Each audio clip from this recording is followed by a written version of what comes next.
E aí pessoal, hoje a gente tá com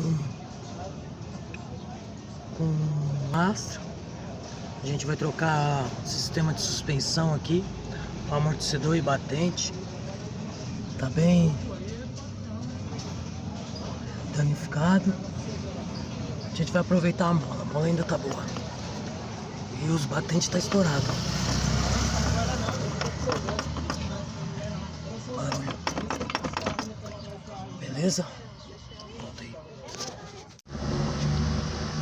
E aí pessoal, finalizado o Astrão. Vou colocar só os dois parafusos aqui.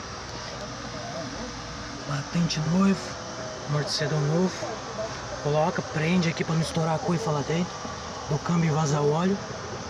E agora é só alegria. O Astrão tá pronto.